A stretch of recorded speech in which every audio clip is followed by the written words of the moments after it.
Good morning, 8th standard. Now we discuss about geography chapter number 2, natural resource.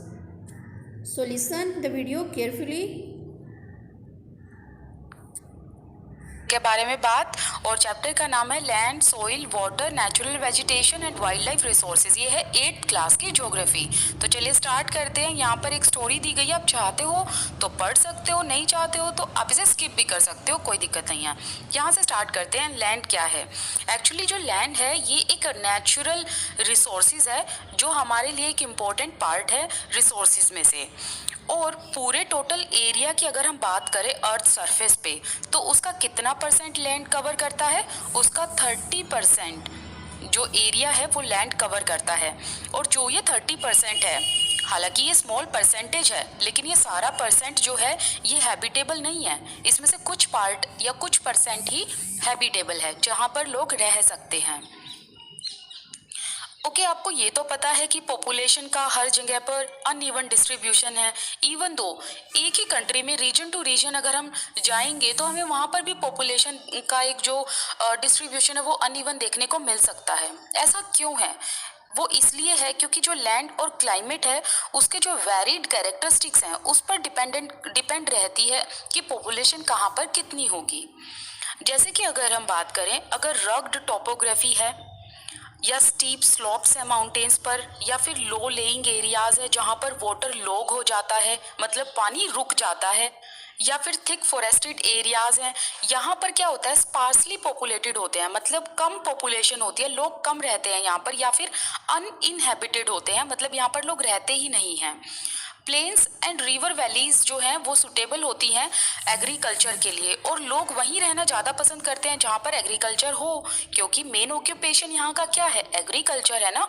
तो इसी वजह से ये जो पार्ट हैं जो कि प्लेन्स हैं, रिवर वैलीज हैं, यहाँ पर एग्रीकल्चर सुटेबल होने की वजह से ये जो पार्ट हैं ये डेंसली पॉपुलेटेड होते हैं। आगे बात करते हैं लैंड यूज़ की। अब लैंड यूज़ क्या है? देखिए, लैंड को यूज़ किया जाता है डिफरेंट पर्पसेस के लिए, जैसे कि एग्रीकल्चर के लिए, फॉरेस्ट्री के लिए, माइनिंग के लिए, बिल्डिंग हाउस के लिए, प्लस रोड्स बनाने के लिए, इंडस्ट्रीज़ को सेटअप करने के लिए। अब जब इन तरीकों से लैंड को यूज़ किया जाता है उसे ही क्या कहा जाता है? Land use. लैंड का यूज़ किस चीज़ पर डिपेंड होता है, किस चीज़ पर डिटरमिन्ड होता है? फिजिकल फैक्टर्स पर। फिजिकल फैक्टर्स जैसे कि टोपोग्राफी। टोपोग्राफी का मीनिंग मैंने आपको बताया हुआ है ना कि सोइल किस टाइप की है ना, माउंटेनियस है या फिर रॉकी है, या किस टाइप की सोइल वहाँ पर है। And soil, climate, minerals, availability of water, कि वहाँ पर पानी अवेलेबल है या नहीं है, इन चीज़ों पर डिपेंड करता है कि सोइल जो लैंड है उसका कितना यूज़ होगा। प्लस और किस चीज़ पर डिपेंडेंट होती है ये चीज़ें कि लैंड का कितना यूज़ होगा? ह्यूमन फैक्टर्स पर, जैसे कि पॉपुलेशन। अगर पॉपुलेशन ज़्यादा होगी तो वहाँ पर ज़्यादा लैंड यूज़ होगी, पॉपुलेशन कम होगी तो लैंड कम यूज़ होगी, राइट। और टेक्नोलॉजी पर भी डिपेंड करता है कि लैंड पैटर्न किस तरीके से यूज़ होगा। अब चलिए नेक्स्ट पेज पे चलते हैं। अब लैंड को आप क्लासीफाई कर सकते हो on the basis of ownership, जैसे कि private land and the other one is community land.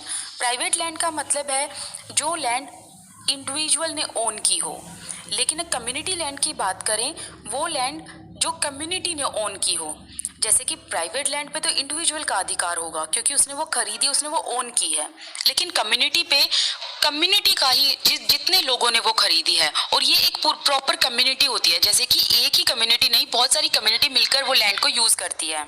और वो किसके लिए यूज़ की जाती है, उस पर क्या ग्रो किया जाता है, जैसे कि फोडर मतलब चारा, फ्रूट्स, नट्स, मेडिसिनल हर्ब्स, इन सब के लिए इस लैंड को यूज़ किया जाता है। और जो ये कम्युनिटी लैंड है इसे क्या कहा जाता है? Common property resources. अब जो पीपल हैं और जो उनकी डिमांड है वो तो डे बाय डे बढ़ रही है, साथ ही साथ जो लैंड की अवेलेबिलिटी है वो तो लिमिटेड है ना, और जो क्वालिटी है लैंड की वो भी डिफर करती है प्लेस टू प्लेस। जैसे कि एक लैंड पर एग्रीकल्चर पॉसिबल है, इस लैंड पर एग्रीकल्चर पॉसिबल नहीं है, क्योंकि दोनों का जो एरिया है, दोनों की जो लैंड है वो डिफर करती है, उनकी क्वालिटी डिफर करती है। Now people started encroaching the common lands. अब लोग क्या कर रहे हैं, कॉमन लैंड्स को एनक्रोच कर रहे हैं। एनक्रोच का मतलब होता है किसी चीज़ को लिमिट से ज़्यादा यूज़ कर लेना। तो लोग आजकल लैंड को ज़्यादा यूज़ कर रहे हैं। जैसे कि अगर हम अर्बन एरियाज़ की बात करें, शहरों की बात करें, तो यहाँ पर कमर्शियल एरियाज़ बनाने के लिए हाउसिंग कॉम्प्लेक्सेस बनाते हैं। तो इससे क्या है, कॉमन लैंड्स को ज़्यादा यूज़ किया जा रहा है। साथ ही साथ अगर हम रूरल एरियाज़ की बात करें तो यहाँ पर एग्रीकल्चरल के लिए भी लैंड को ज़्यादा यूज़ किया जा रहा है।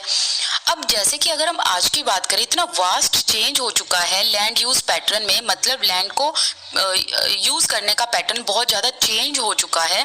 तो इसी वजह से ये कहाँ पर रिफ्लेक्ट करता है, ये रिफ्लेक्ट करता है हमारे कल्चरल चेंजेस पर, और इससे हमारी सोसाइटी में कुछ चेंजेस हो रहे हैं। जैसे कि देखिए, अब इतना सारा एक्सपेंशन हो रहा है एग्रीकल्चर का, कंस्ट्रक्शन एक्टिविटीज़ का। इससे क्या होता है, लैंड डिग्रेडेशन होता है, लैंड स्लाइड्स होती हैं, सोइल इरोजन होता है, डेजर्टिफिकेशन होती है। डेजर्टिफिकेशन का मतलब होता है सूख जाना। तो इससे ये सब चीज़ें हो रही हैं which is a threat to our environment. Next बात करते हैं कंजर्वेशन ऑफ लैंड रिसोर्सेज। अब जैसे जैसे पॉपुलेशन बढ़ रही है उसी वजह से लोगों की डिमांड्स भी बढ़ रही हैं। अब डिमांड्स ज़्यादा बढ़ रही हैं, इसी वजह से फॉरेस्ट कवर का डिस्ट्रक्शन हो रहा है एंड अरेबल लैंड का भी डिस्ट्रक्शन हो रहा है।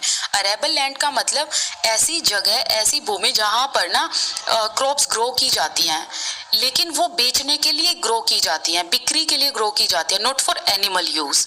ठीक है, और इस वजह से नेचुरल रिसोर्स जो ये लैंड है, इसको खोने का एक डर है, एक डर पैदा हो चुका है।